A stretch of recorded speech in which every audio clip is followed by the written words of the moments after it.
I haven't got very much to report at this point in time, other than we're coming to the end of the year. This will probably be our last talk for the year, and we'll get going again in the new year. It seems a bit of a sad way just to finish, but I mean that's our normal Cape Town Family History Society routine. We're very lucky this afternoon to have Jim Hislop, who's going to talk to us. He's not going to talk to us about his books, but he's going to talk to us about buildings, interesting old buildings in Cape Town, which he has studied and investigated. And I know that Jim is very good, and so I'm going to now make him the host, and he can please carry on, Jim. Thanks, David. I'm just going to put my video on. Thanks. Hi, everybody. Please, everybody, if they can all mute themselves, please. Thanks, David. Thank you very much, and thanks for having me. I know Cherie organized this, and we had a lot of teething problems with dates and all sorts. It became a bit of a comedy of errors, mostly because of my own workload. So I'm sorry about that. So I'm glad I finally got to do it. And thanks to all of you for facilitating. Yeah. So basically what I'm going to talk to you today about is, I don't know how much everybody knows about me, but I'm a self-taught historian who really has a passion for old buildings of Cape Town, and especially the earlier estates, as in the market garden estates, the vernacular buildings. So that passion has been with me since I was a small child, thanks to my dad, who had a great collection of old Afrikaner books, as they call them. And he really inspired me to get to be interested in these old buildings, and also to try and document them, because even in his time in the 60s, they were really disappearing. And I think he always wanted to do a book. And I kind of took that dream from him, and published Wheat Fields and Windmills, which I've done a talk to you about a few years ago, which is about the early history of observatory and the early buildings and estates. And that's now sold out. So I'm very pleased with how that went.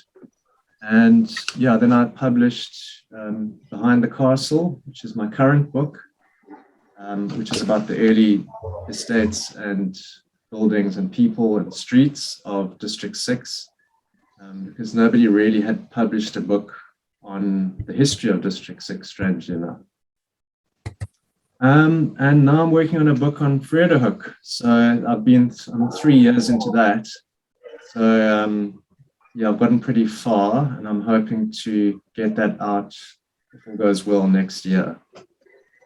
But yeah, what I'm talking about today is kind of an extension of my books, because it's led me into some interesting areas. More people have gotten to know that I'm interested in researching old properties. And I started a sideline called Cape Town Property Histories, which has become kind of my main business. And I look at the history of old properties for clients, whether they are private house owners or heritage practitioners, which is happening more and more for me now. And then they can use that information in a report, or if they're a heritage practitioner, or otherwise they can, if they're a house owner, they just like to know the history and they find it interesting. So that's basically what I've been doing over the last few years, along with doing the books. And it helps me fund the books as well, because I can actually keep a roof over my head while I'm writing books. Hello. So So really what I'm going to be talking about today is some of the quite unusual properties that I've I think somebody's got their sound on still. Yes, we can see it. Okay, That's fine. Thank you. Okay, so yeah, this is just a little compilation of some of the interesting properties that I've been looking for clients, and some also for my own projects. One of them is actually for my Frederhoek book. So I thought these might be interesting because they're sort of lesser known properties, or properties that have never really, to my knowledge, been properly researched. Otherwise, I've gone in there blind and just had to do my own research without knowing maybe what's been done before. Okay, so we've got the Lennox on the cover. We'll come to that later.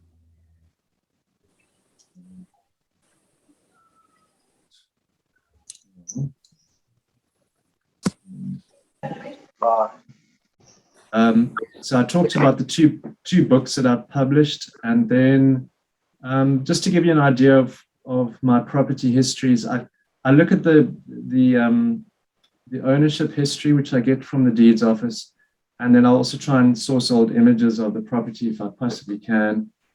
And also look for survey diagrams to show the progression of the site over the sort of decades or centuries. And then I'll also try and give a background history of the area, because that's often interesting and often has some relation to the building itself. And then also see if I can find information about the owners of the various owners of that property. So if I can do a little bio or two of some interesting owners, that's always fun. So what you see on your right is a sort of the cover of a property history with an inner spread with the booklet open, because I actually produce them as booklets. Okay.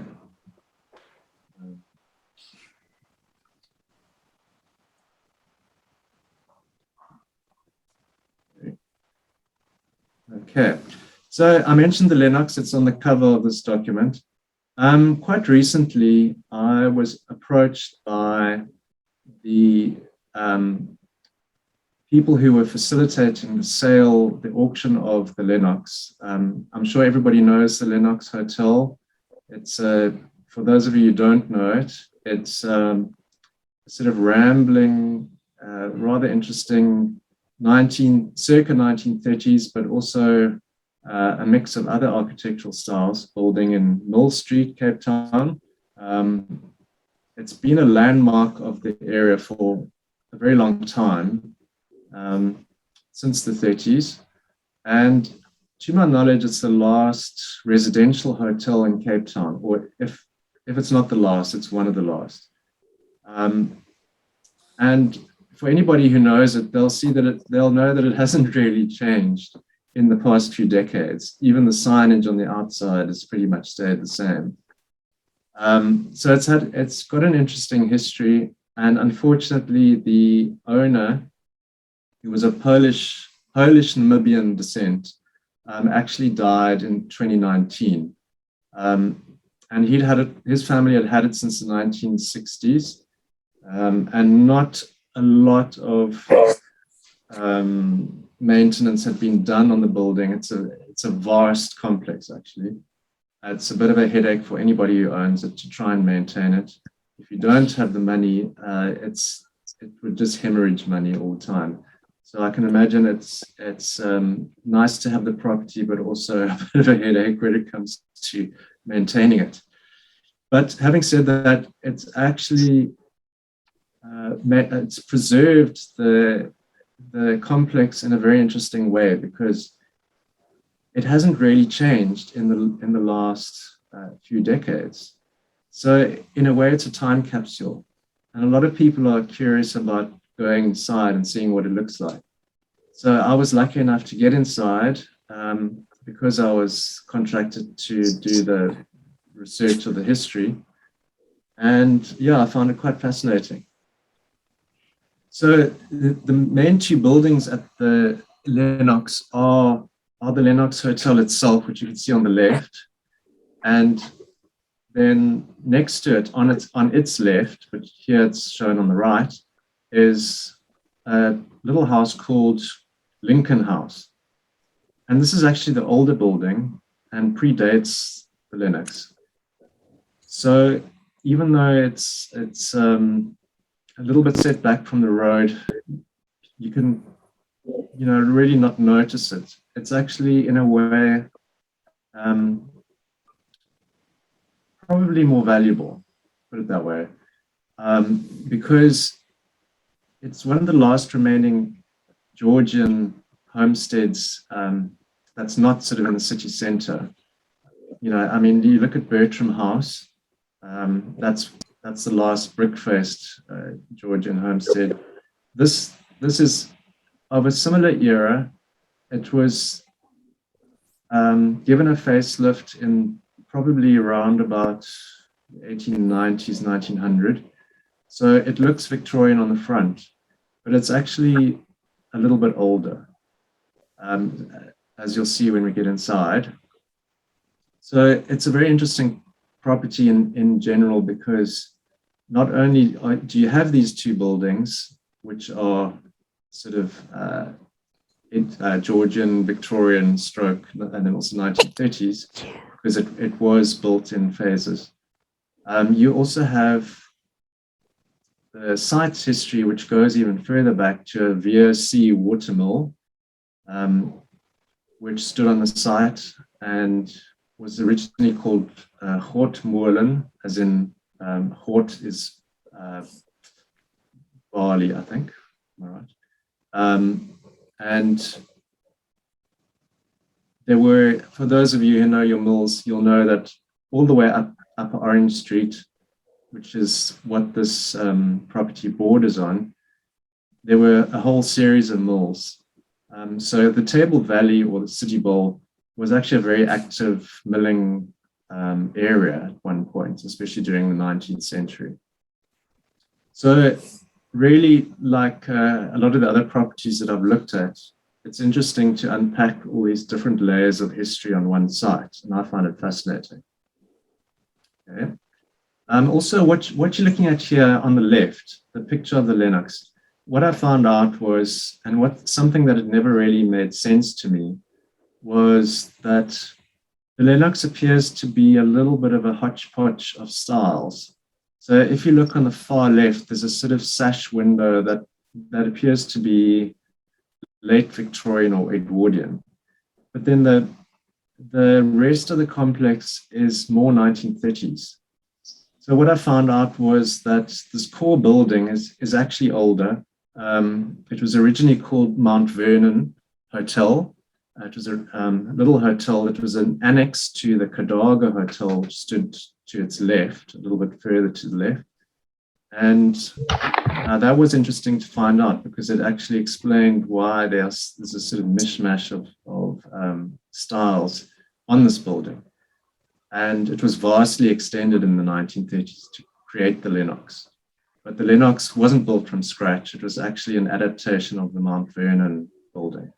So if you walk inside the main entrance, you can actually see the bones of the Mount Vernon building sort of intact inside the Lennox. Yeah. So I mentioned the barley mill, the Hortmolen, which later became known as Annandale Mill. Some people keep interrupting. As it was extended and altered, it became known as the Annandale Mill. As I said, it was originally a VOC barley mill, and as the milling operations changed, things, the Industrial Revolution, things changed from simple water mills and windmills to more efficient steam mills and multi-story buildings that were much larger than the original simple water wheel powered mill that you see on the left, which is actually what stood on the original property where the Lennox was built. The mill itself actually stood on the site of what many people will know as the Duval Hotel, but it's actually now known as Sun Square Hotel, which stands to the left of the Lennox. But the whole block, extending all the way up to pretty much where Camp Street turns off Upper Orange Street, but on the eastern side was this Courtmoreland property. So basically you had the mill at the bottom facing Mill Street, and then you had these fields behind where the barley could be grown, and they had other crops there as well. So later, when the VOC were in financial trouble and they were losing their grip on the Cape, they started selling off their assets to private farmers and buyers.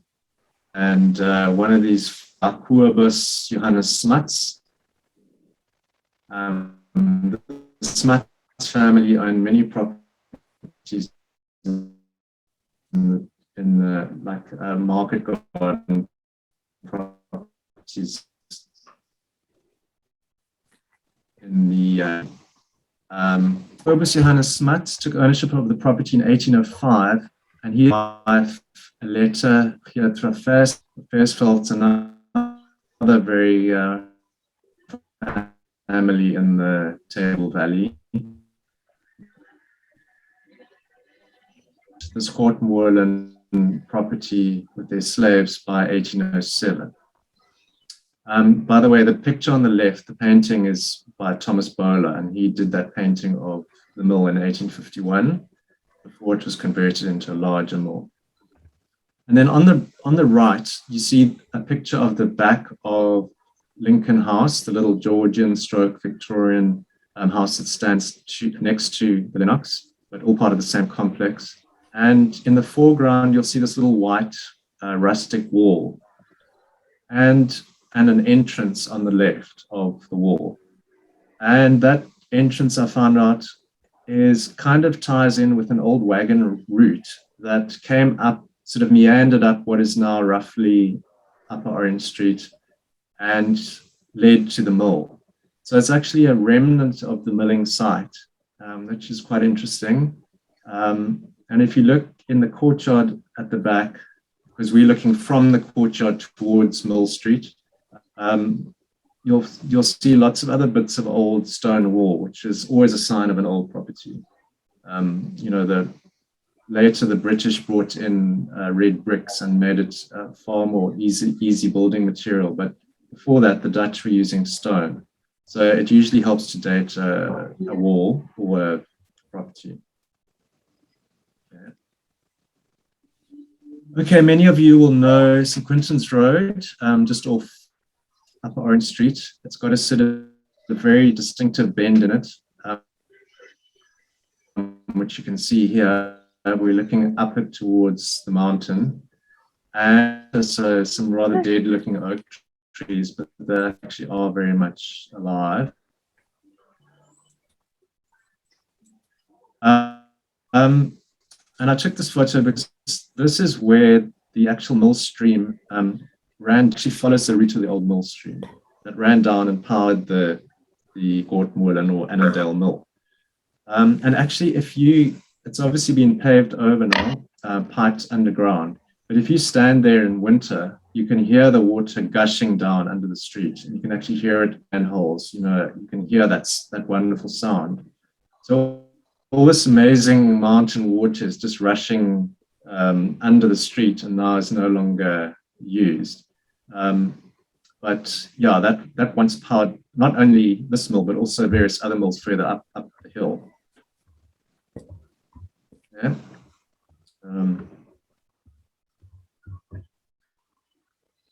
Right, so inside Lincoln House, the little Georgian stroke Victorian house that I mentioned earlier next to the Lennox,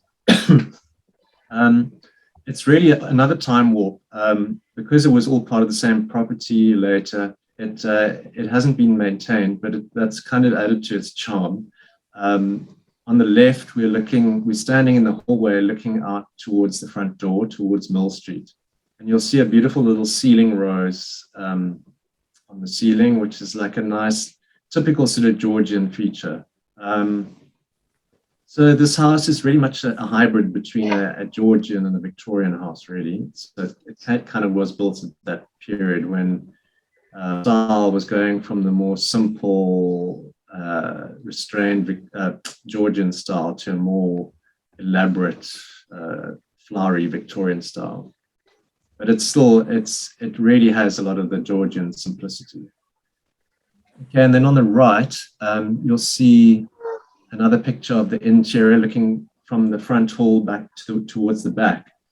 And it's still got this gorgeous furniture and mirrors and amazing stuff. It's just really untouched.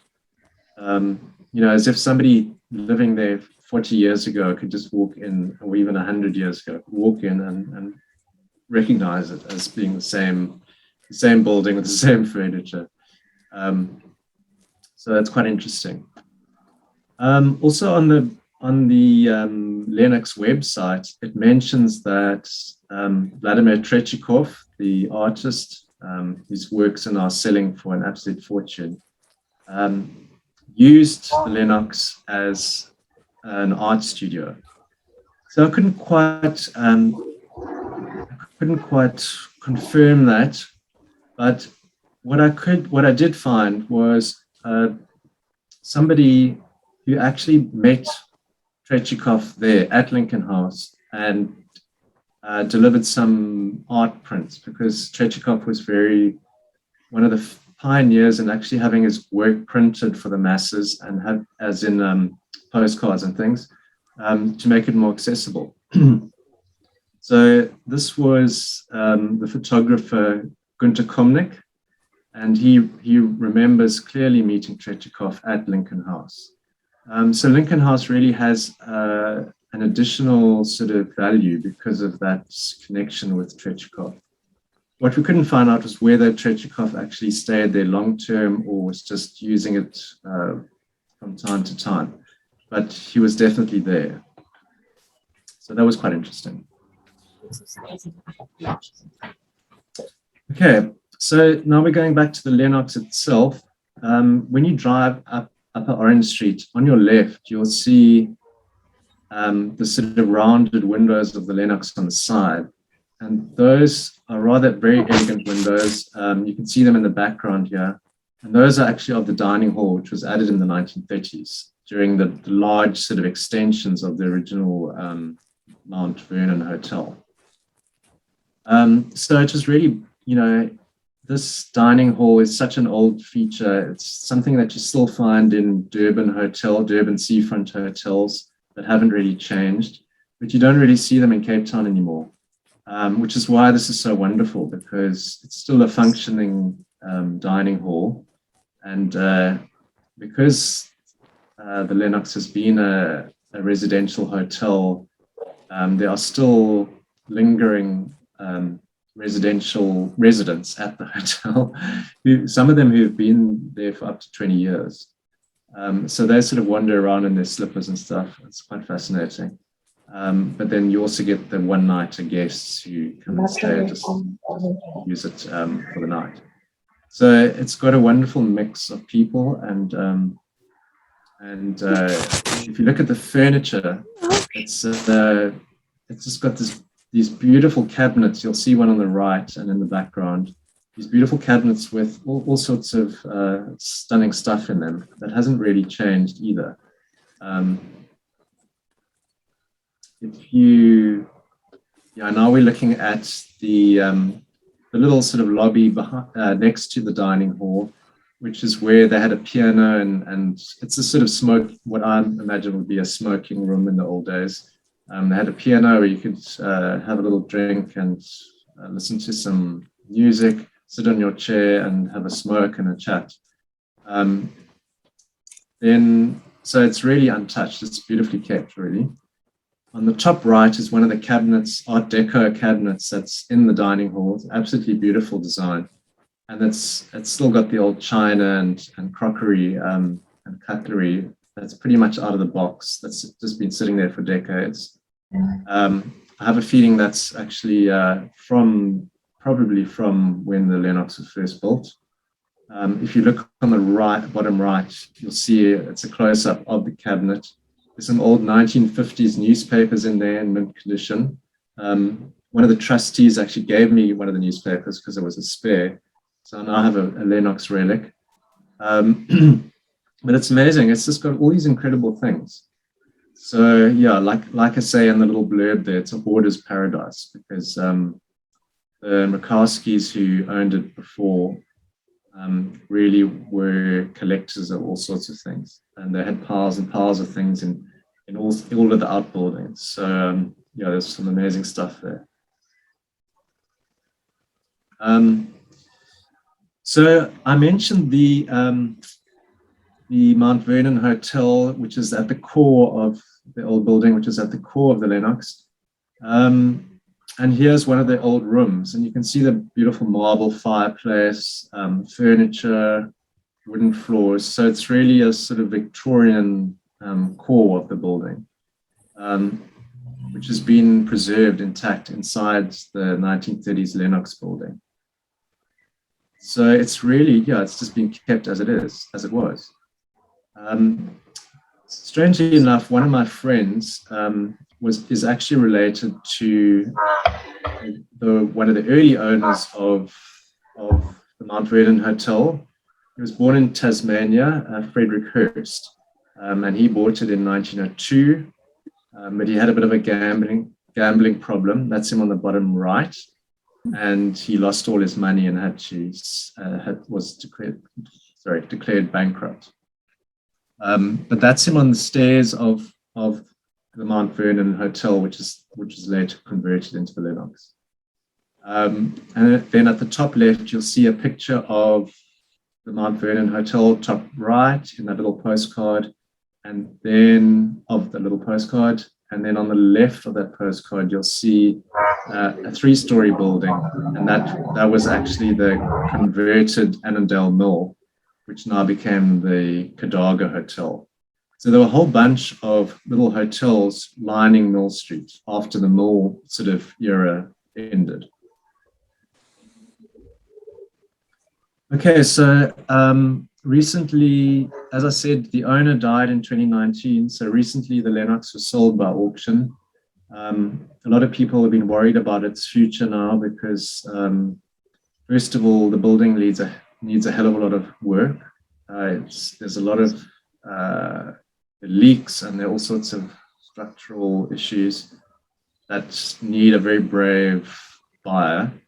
And it's a very large building to maintain, as I said. But luckily, it was bought by a French group who bought the San Remo old guest house in Camp Street, and really saved the building from actual demolition because it had squatters and things living in it. And they converted it into a sort of townhouse type development, perhaps not that sensitively designed, but as it should have been. But they saved the building, and I'm really hoping that they'll sensitively and they'll be sensitive to the history of this building and actually save it and keep it going for the next, foreseeable future, because it really is a landmark that deserves to be preserved. But we'll see. Okay, another interesting house. When I first started doing property histories and trying to get my name out there to clients, I used to do some cold calling and also put letters in people's post boxes to see if anybody would bite and actually contact me and say, yes, I'd love you to research the history of my property. And this is one of the houses where I think it was about a year and a half later, the owner phoned me and he said, I got your letter in my post box a year and a half ago, and I've been meaning to contact you, but now I'm ready. So he called me and he said, I'd love you to research the history of my property. Just said, great. And this was at the time called Bickley House. It's not very well known property.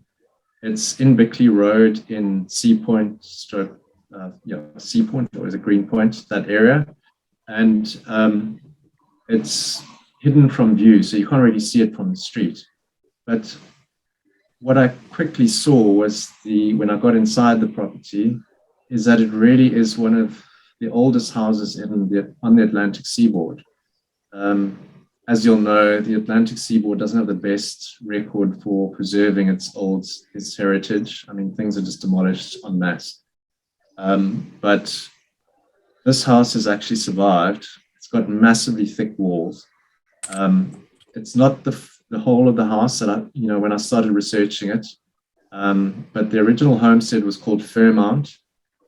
There's still a Fairmount Road in the area which led up to it or led past it. And it was once another sort of market gardening property, which you had many of in the City Bowl and also along the Atlantic seaboard, where they'd produce fruit and vegetables for the town and of Cape Town and the passing ship trade. So there was a flourishing urban, sort of semi-urban farming industry all the way around Cape Town. And this is one of those properties. The owner actually said to me that he was told that the building was converted from one of Lord Charles Somerset's hunting lodges. But the date that he gave me was 1790, when Lord Charles Somerset was supposed to have built a hunting lodge there, which doesn't make sense because he was only present at the Cape from 1814, I think. But I couldn't disprove that it was originally a hunting lodge, possibly at a later date, but I couldn't disprove that. But it definitely has very thick walls, and I couldn't prove it either. But it definitely has very thick walls, and it's got this beautiful fan light at the front. It has been transformed into a sort of double-story house, but the core of it is definitely quite old. So it fits with a sort of early 19th century date, which is when a lot of these large properties were sold off along the Atlantic seaboard to private buyers. They were subdivided and sold off to private buyers to build these sort of villas and farming estates. Okay, so as far as I could tell, I found out that the house as it looks now was built or rebuilt between 1814 and 1834 by Adrian Vincent Berg, Olaf Berg's son. And yeah, it's still at least partially there. Some of it has been demolished, but the bulk of it is still there. It's quite interesting. This is a look at the inside of the building, which is one of the things I love about my job, is that I can get inside these fascinating buildings that many people don't even know about. So it's just wonderful to poke around and have a look. And you can see these very thick walls on the right and beautiful big door, ceiling rows in the middle, and spoke fan lights on the left. So all sort of early 19th century to mid 19th century type features. Yeah. Yeah, and I always love these old survey diagrams. I always try and include them in my reports. This one was reproduced in black and white, but I colored it in just to show the building itself, which is colored yellow, and then the beautiful sort of ornamental garden, which was around here and next to it there. You can imagine these very neatly planted rows of, I suppose, kitchen garden, but also flowers and things. The little blocks you see around it are basically subdivisions that were cut off it, deducted from the original huge property, in 1852 onwards. So what you're seeing here is a plan of a sort of subdivision plan of some of the property with the homestead in the middle. Yeah. So that's, as a result, the sort of Sea Point suburb is born, really. Another interesting property that I'd always been fascinated with, I didn't get to do a lot of work on it because the brief was really to just look at the Fave ownership period, which was relatively short by one of the descendants. But I'd always seen that picture of Clara Onnefontaine burnt out as a shell in the Arthur Elliott book, Cape Camera. Hans Franzen book, Cape Camera, but Arthur Elliott photo. It always kind of fascinated me. I've always loved old ruins. And so, yeah, when I was asked to do the research, I expanded on the brief a bit because I was interested in it. And I just wanted to find out. First of all, I was quite surprised to see that even though the house burnt down in the early 20th century, or late 19th century, I think, that it's still standing. It's been rebuilt, not quite in the same form, but you can see it on the right, with unfortunately different gable. But you can see some of the wall fabric inside is still definitely original. It's got old stone and early brickwork. So yeah, this was a Tygerberg property. I didn't say, sorry, it's in Durbanville. It now forms part of a retirement complex, and it's been sort of radically changed. But the history is still there, and the building has been rebuilt. But the Fave era was really the early 18th century, and then happened again in the sort of mid 18th century when a descendant actually bought the property again. So yeah, the Fave that this descendant was interested in was Beatrix Beta Fave, who was the daughter of Trinketianus Gansevanger, who many of you will know, who was a sort of, I suppose you could say, pioneering female farmer, pretty early era. And she started off in the Liesbeek Valley, and when her husband died, she moved to she remarried, and she moved to the Durban or the Tygerberg area, and eventually it was her daughter Beatrix who ended up at Clara Onnefontaine. So going to the deeds office, what's always fascinating is to go through the old Cape freeholds, these huge, this is an A4 book, but they are massive. They're probably almost A3 size, they're huge. And they have the original diagrams of all the Cape freeholds properties.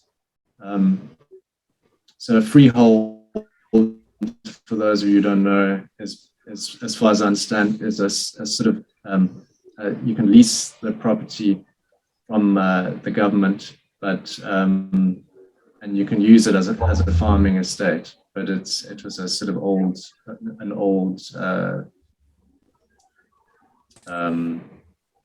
form of using land. So Hendrik Olivier, who was Beatrix's husband, second husband, or next husband, was a Dutch immigrant who was granted the estate in 1692, and it was one of the first farms granted in the late 17th century by the new governor of the Cape at the time, Simon van Stel. So when I went through the Cape freehold documents, I found the survey diagram, and on the left, what looks like a naive little drawn house is actually a depiction of the house that was drawn next to the survey diagram or on the survey diagram, which is always exciting because these survey diagrams were drawn by, they were drawn accurately. They weren't childish type drawings. So when somebody draws a house, it means, first of all, there is a house standing there, and it also, it might be taken with a pinch of salt, as in it might not have looked absolutely identical to that, but it's a pretty good representation of an early pioneering homestead on one of these properties. You know, it was the early 18th century. You didn't have gables or large rambling buildings at that time. The farmsteads were much simpler. You know, the farmers weren't yet wealthy. Most of them, they were really often struggling. So these were very modest houses, and they would have just been 3-room structures like you see there. It's quite possible that this house that you see there was incorporated into the later house that we saw with the gable that burnt down, because building materials were always scarce. So it makes more sense to adapt something than destroy it and rebuild. Another wonderful thing that you can find at the deeds office is just signatures of the owners, and the descendant. Guys talking so quietly, like muttering, driving me mad.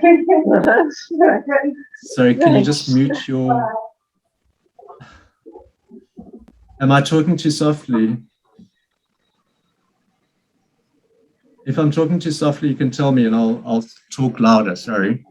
Okay, so on the right, you'll see this very spindly signature. And what was wonderful to find was this, because I found this on the title deed when Beatrix Trevay was selling the property. And here, this is her signature, and it's wonderfully crude. And to me, it looks like somebody was actually coaching her how to write. It doesn't look like she's a natural writer, like completely literate. It's almost like somebody's telling her, you've got to put a B here, and you know, this is how you draw a B. It's very tentative and almost sort of done over. You know, you can see she changed her mind. Oh, I've got to do this here and this here. So it looks to me like somebody who was semi-literate or possibly even illiterate, and then was coached how to sign her name. I might just be reading that into it. I mean, if they were illiterate completely, they would often just be asked to write a cross as a signature. But anyway, it's quite evocative. I mean, it's wonderful to find these expressions of somebody's personality there from so long ago. That's the interior of Clara Annafontaine as it looks today. It's been rebuilt. It's part of a retirement village, but it still has the elegance of an old building. And at the bottom, you'll see where they have a little bar. You can see the old wall fabric, the stonework at the bottom, and then the brickwork at the top, which was often how they would continue the building upwards towards roof height. So there's definitely some old fabric left in the burnt out building that was rebuilt. Yeah. All right, another interesting building, 163 Breeze Street. I've always loved this building, so I was ecstatic when the then owner asked me to research it. What I love about it is the beautiful architectural trimmings that you'll see on the top of the building. I'll show you in a minute. But she wanted me to research it because just out of interest, and she was going to sell it in the near future, and she was just interested to see what she could find out about it. So what she did find, which was quite nice, is on the right, a picture of the house as it looked. Here you see it on the right, sorry, on the right is how you see it looks now with the veranda. On the left, she found this picture. Somebody just dropped by one day when she was working there, because she used it as an architectural office. And they said, we used to live here decades ago, and this is my family. And they gave her this picture.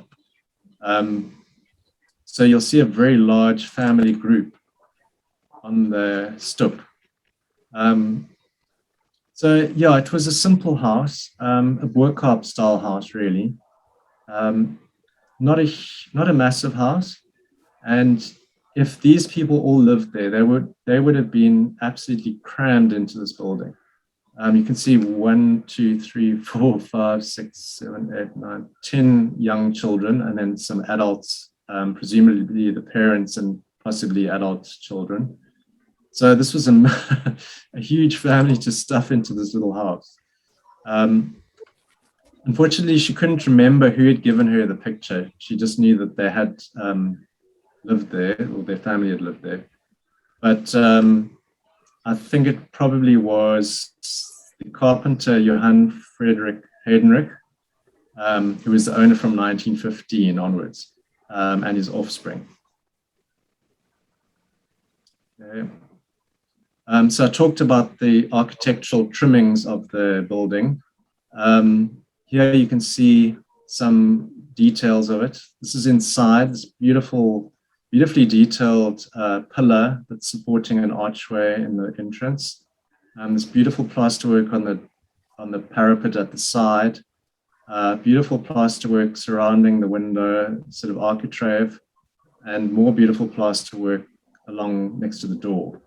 So this sort of plasterwork is done by a highly skilled person, a master craftsman, probably, as they would have called Malay, probably from the workshop area, or possibly living in Bree Street even, because there were a lot of artisans living in that area at the time. But beautiful, beautiful handiwork. And strangely enough, I recently noticed in workshop there's an almost identical architectural trimming on one of the buildings there. So it could have been by the same person, the same plasterer, master plasterer, definitely. So when I was looking at the building, the history of it, I looked into the history of Bree Street a little bit. It was originally called Breede Street for pretty obvious reasons. It's a very wide street. It would have been convenient for having wagons pulling produce to up and down from the harbor to the farms in the Table Valley. It originally had its own jetty at the bottom of Bree Street. You can see it at the bottom. It's called the North Wharf. And also had, here you see a picture of the Nieuwe which was Herman Scooter designed building. And unfortunately that was lost, demolished. But this little house that we're talking about actually stood directly opposite it, where the little red arrow is. And that's Bree Street running along there. And this is Buitengracht here and Dorp Street there, to give you an idea. But also looked at some of the old Cape almanacs, which, as people interested in old families will know, they reveal a lot about the residents at the time. So the 1833 almanac lists the residents of Bree Street as a mix of builders, saddlers, Malay priests, coppersmiths, shoemakers, and retail shop owners, as well as some sort of wealthier merchants. So yeah, it's quite interesting that it's a typical sort of blend of Cape Town characters that you'd find in one street. So when the building was converted into an office by the last owner, it was in a terrible state.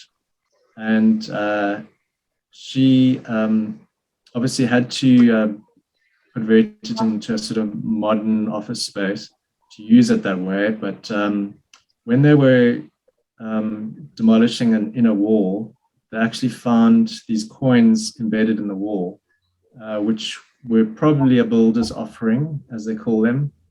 Builder's offerings, as far as I know, were actually something put in by the builder to either bring good luck or just as a mark as a little keepsake for anybody who maybe one day will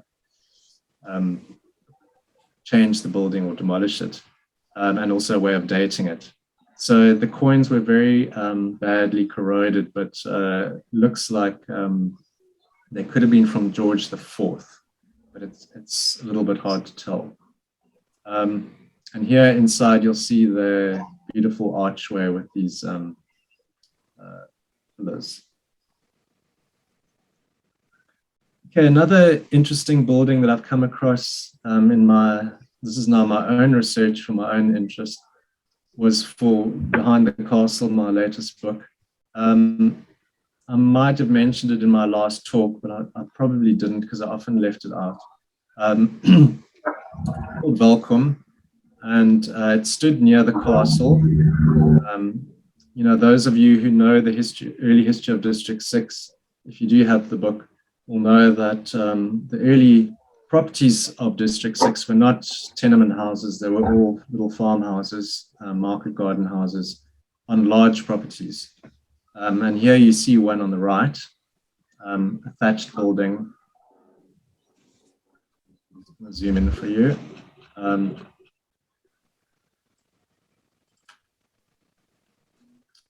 Sorry, and beautiful detail with an ox wagon in the front. So when I was researching this property called Welkom, which actually stood on Hanover Street, famous Hanover Street of District 6, I kind of located where the house was, and looking at this old image, it seems to be the house, just judging by the position. So that is pretty definitely Welkom in that painting, done by Maria Graham in about 1811, I think, or attributed to her. And one of the nice things that happened when I was researching the book was I found a black and white copy of this painting, and I really wanted to use it in the book, but I wanted a color version. I wanted the original. And I thought, how am I going to find this painting? Because it was just photocopied from a book where there wasn't any proper reference as to where it had come from. But eventually I tracked it down to a farm in Stellenbosch, or was it Franschhoek? I can't remember. But the family wanted to stay anonymous, but they actually very kindly allowed me to photograph it. So that was wonderful to actually see the original painting. Okay, and going back to the deeds office, this is something I found after I published the book. Going back to those old freehold documents, it was a nice diagram, early 19th century diagram of the property. It had evolved from originally being a horse pound, a skutkraal, which you see at the top. It's later sort of extended and turned into a market garden property. So the horse pound was basically, if you had a horse or your cattle strayed into somebody else's property or onto government property, then they would be taken to the pound, and you'd have to pay a fine to get it out. Just kind of like your car being parked in the wrong place now, and you have to get it towed and then get paid to get it back. So that was quite interesting to find. Beautiful diagram, I think by Jan Willem Vernig, who also actually owned property. He was a surveyor who also owned property in early District 6, before it became District 6. This property, Welkom, was owned by, at one point, by the Aspelings. So those of you who know District 6 will know that there was an Aspeling Street, and it was definitely named after this branch of the family, because Aspeling Street actually was built on part of the Welkom estate. And originally, this property was owned by Alexander Tennant in 1801, who many of you will know was the owner of Zonneblom and also a slave trader and merchant. Okay, so, as we know, District 6 was declared a white group area in the 1960s according to the apartheid government, and demolished largely. So whether the Welkom homestead was still standing at that point, it probably wasn't. There were a series of clearances, so-called clearances, happening in District 6 from quite early on, from 1901 actually, when the bubonic plague hit Cape Town. Some of the buildings were demolished, including in District 6.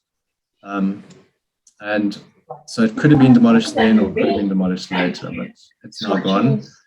And sorry, can you just mute your sound, please? Thanks. So today, this is all you see of the site, but the house stood really where that red roofed building, council building now stands. To give you an idea.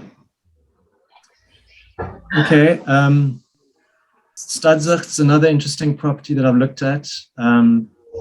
Some of you might know Stadzig Street in Boerkaap.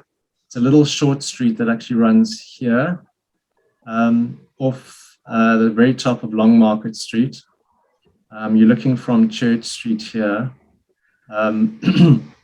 But again, it was another market garden property, quite a large, well, relatively large, about 2 Morgan, which is obviously larger than your usual little homestead would have. And it stretched all the way up. This is the sort of rump of Signal Hill.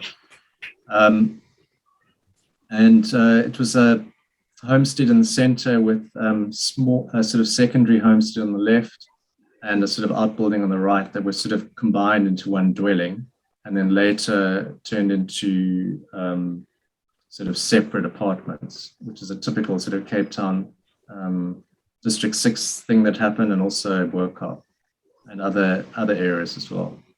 But it was originally granted to Jan Gottlieb Brink Sr. in 1791, so a pretty old property. As far as I could tell from the research, the house was built between 1808 and 1818 and still standing today, quite altered, but still standing. The owner was of this part of it. He's now got an Airbnb there, but you'll see now it's quite different. So this is a view of Stadzig looking from the Tumbers Kloof side towards the sea. And you're looking down on the homestead there, but it's a nice illustration. It's in 1878. It's a nice illustration of a walled sort of market garden. Here you have the white wall. There's the Taneborough burial ground. And here you have these neatly planted rows of, it was probably barley and oats, but I think they had vineyards as well. I can't quite tell from the photograph, but there were definitely barley and oats planted there at one point. And they also had livestock grazing behind the homestead. So that simple sort of dwelling that you saw here on the left, this is what it looks like now as the Airbnb. It's been rather messed about with, unfortunately, but it's still recognizable. And then the central main homestead this is part of it. This is the front door, beautiful fan light, spoke fan light. It's not in the best condition, but it's less altered than the bit on the left. But a beautiful fan light. So a sort of old survivor. But what's interesting about these old properties is that you find a lot of people have preconceptions that all Boerkaap properties are owned by Muslim families, and all properties in the Table Valley were owned by white people, and all properties in this area were owned by colored people. And it really debunks that, because the more you research these properties, the more you find, first of all, that families were very intermingled, so they were interracial Cape families, especially early on. And there were also a huge blend of people owning these different properties, from from so-called white people to so-called colored people, depending on what was happening in the area at the time and who could afford to buy it or who wanted to live there. So really, the preconception that certain houses are white houses and certain houses aren't is actually usually wrong. That they were actually, interestingly enough, a lot of workhouse houses, the early ones were the sort of larger homesteads were actually owned by so-called people of Dutch descent. But like I say, these families were all intermingled and racially, and these Cape families definitely were all intermingled. So it's something that is worth investigating more, really, because the people at the apartheid era everybody was obsessed with defining certain people as white and certain people as non-white. But actually, most of us, if we looked into our family trees, South Africans are probably mixed race. Even though we might not think it or look it, we are actually a mix of all sorts of different families and races. Even if it's a small part, but yeah.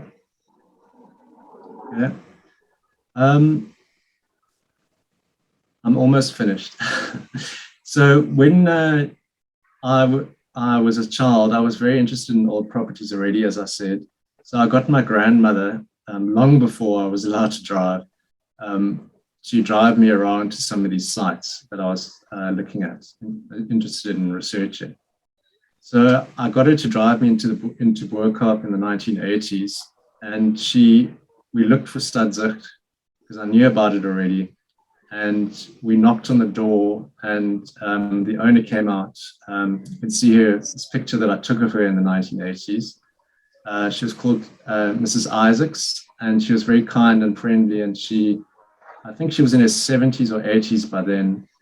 And she related all sorts of stories about the house. How she could remember the washerwomen, and how she could remember, I think she called them tigers, as in the old word for leopards, that her family knew about in the area,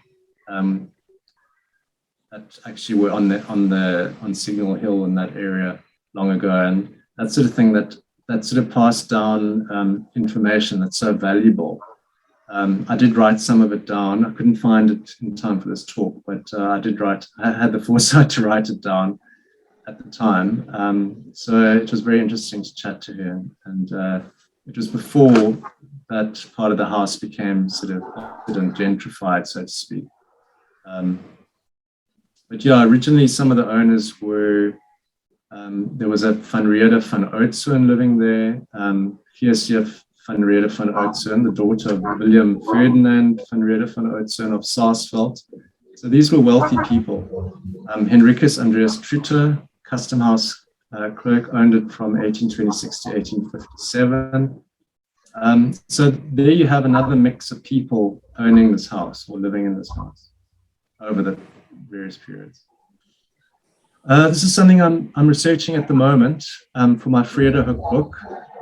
In Deer Park, some of you will know that there's this ruin right at the top of Deer Park, the forest area, above it, where the stream of the Silverstroom and Platteklip stream join, where at the confluence. There's a rather substantial ruin that stands there called De Grendel. And it's hidden by trees, so you can easily walk past it. But if you go under the tree canopy, you can see here this beautiful set of stone stairs and a terrace on the right and some ruins up there. But I've been researching that for my Vredehuk book with a lot of help from Stuart Harris, who some of you will know is a wonderful researcher and very helpful historian, and who's done some wonderful research in his time. So he's been very helpful in sort of decoding this house, who many people seem to believe was a mill because it's so close to the river.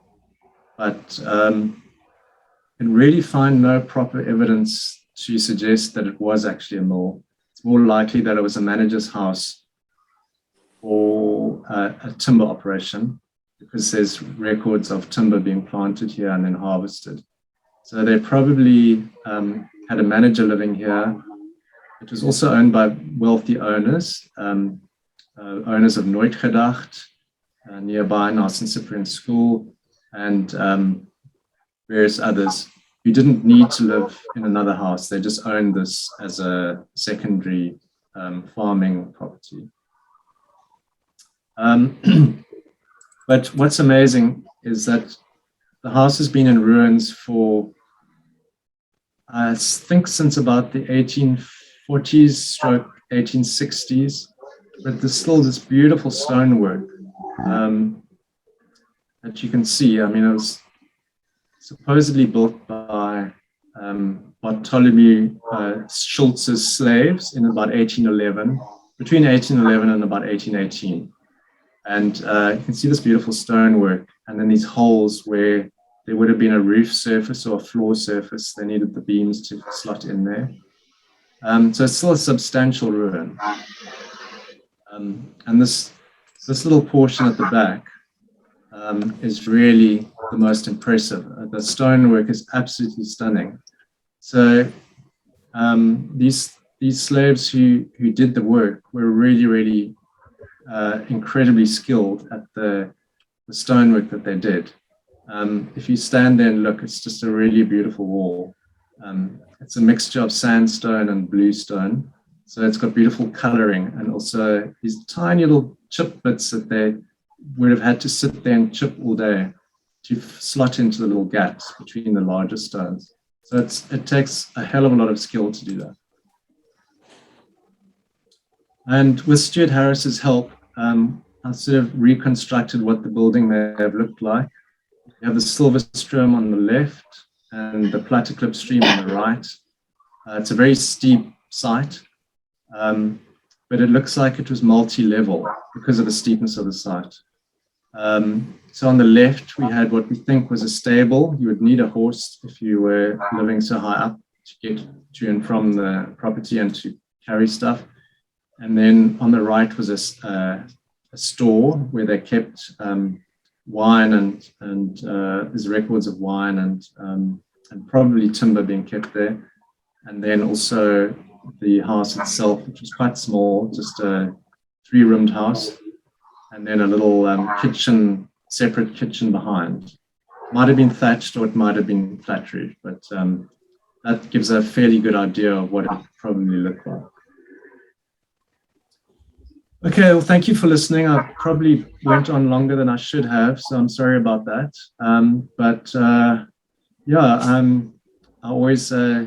It's always great to do a new talk, and I'll probably trim some off for the next time I do it. So sorry if it got boring, but thank you for listening, and thank you for the invite. And yeah, if you would like to buy Behind the Castle, my latest book, then I'm doing a special offer today for 300 and 280 for plus people over 65.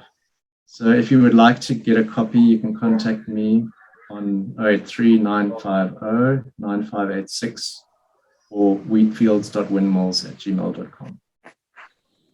Yeah, but thank you very much. Thank you, Jim. That was we all enjoyed that talk very much. Thank and you. Thanks, if anybody would like to ask a question, I'm sure Jim will be happy to answer a question. Absolutely. Yeah, you're welcome to. Is anybody got any questions? If you unmute yourself and you can ask a question of Jim. Yeah, just remember to unmute, turn off the mute. I don't have a question, but Jim, I'm renting a little cottage on a farm outside Franschhoek, which belonged to a couple of East European descent. So when you mentioned the owners of the Lennox, I thought there might be a connection. It's the old Bellingham wine estate, which was owned by the Podlershoek family. Okay. So we must arrange for you to come and have a look, because it's been preserved quite beautifully. I'd love to, yeah. Excellent. The No, I'd original love to. cellar Yeah. was built in 1693, apparently. Oh, amazing. And this house was also burnt down and rebuilt in 1770 something.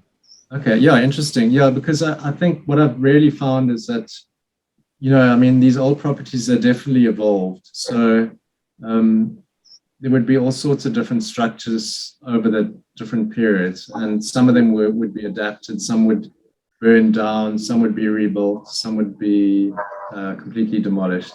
So yeah, it's always interesting to sort of unpack the various layers of development on a site. So yeah, sure, I'd love to come and have a look. Great. Thanks, Keith. Thank you for a very interesting talk. Nice to see all of that original artwork and plans and so on.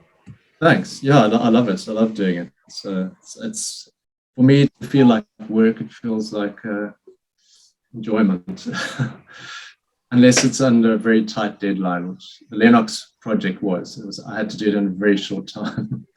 But anyway, that does happen sometimes. Any more questions for Jim? Jim, thank you very much for a most enlightening talk. I think we Thanks, all David. enjoyed it. We love listening to your research, and we love learning about all these wonderful old homes in Cape Town and around in surroundings. And to me, it's just a pity that so many of them have been lost. But anyway, Yeah, that's what one calls progress. We try and find ways of keeping them, and I think we are retaining a lot of them with some of the new legislation. But we have certainly lost a lot in the past. But please Thanks, carry David. on with your good work, Thank you. and we'll chat again soon. I'm sorry we haven't got the normal president we can give to you. Don't worry, We'll have to wait until this dreadful COVID has gone away. It's fine. Don't By worry. that time, I'll you'll have probably need a case of wine. Thanks, David. I appreciate it, and thanks for having me, and thanks everybody for listening. And if anybody wants to take up a special offer, I suggest maybe that we work through Sherry and That's to fine, you yeah. directly. Would probably be the easiest way to do it. That's absolutely fine. Yeah. If yeah. Sherry's happy with that. If she's all right. Absolutely. I'm totally happy if people want to get hold of Jim through me, that's fine, or contact him direct. Yeah, Hi, you can't Sherry. take a 10% discount, Sherry. She Oh, could. no. She could after what she went through. I'm sorry, Sherry. It was a rather hard process getting to this point. So thanks for your patience. No, I take 50% of the blame, Jim. No, not at all. I'm sorry. So anyway, thank you for we won in the end. I also need to just add that I'm really sorry that you sometimes have to contend with extraneous noise coming in. I think we need to do some kind of training for people to teach them how to mute themselves while on a Zoom call. That's fine. I'm also fairly new to Zoom myself, so I understand. Don't worry. Okay, great. Well, Thanks, everybody. Okay. Well, thank you for listening to us, and I hope you have a peaceful time over the next few weeks. And I hope we don't get hit with a fourth wave that everybody's suggesting, and we will meet again in January. Thank you. And thank you very much for attending the meeting. Thank you. Bye. Bye. Thank you. Bye. Bye.